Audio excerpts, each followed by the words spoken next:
Every gardener knows the frustration of facing compacted soil. It feels like concrete, refuses to hold moisture properly, and honestly, it breaks tools more than it grows plants. For years, the answer seemed to be endless digging and tilling, but those methods only break soil structure further. There is, however, a simple trick that not only eliminates the need to dig, but also restores fertility naturally. The answer is cardboard. When used correctly, cardboard becomes the foundation for a living soil layer that suppresses weeds, feeds microbes, attracts worms, and builds new planting beds in just a few weeks. Once you try it, the backbreaking shovel work becomes a thing of the past. Cardboard works because it feeds soil life while smothering weeds. The genius of cardboard lies in its dual role. On the surface, it acts as a weed barrier. By blocking sunlight, it prevents grasses and invasive plants from sprouting up into your growing space.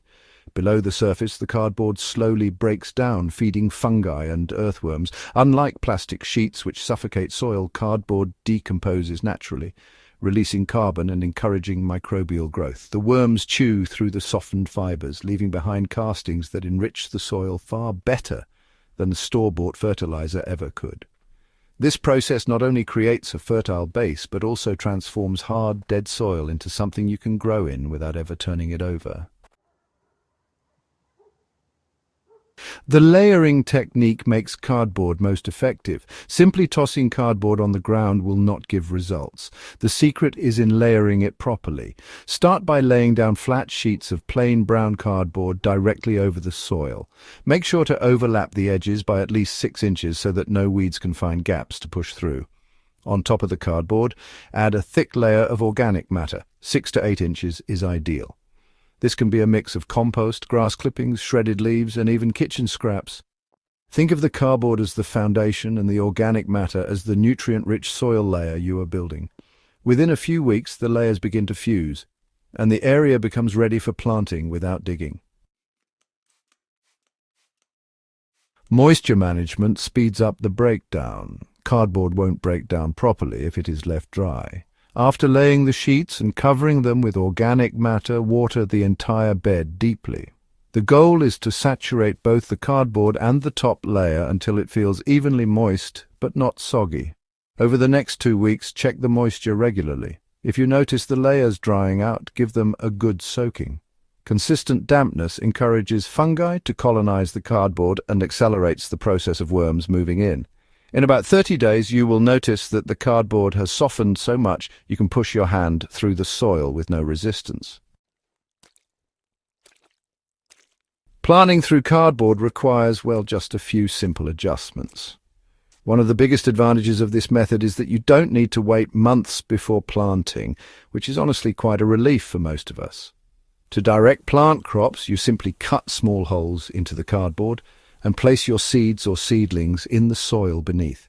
For shallow-rooted crops like lettuce, spinach and beans, the top organic matter alone is often enough to sustain growth until the cardboard fully breaks down.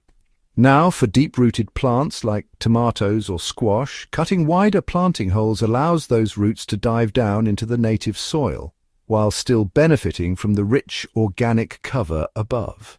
The cardboard suppresses weeds around the crop, meaning you spend more time harvesting and, thankfully, less time weeding. Cardboard attracts the right kind of soil builders, which is actually quite remarkable.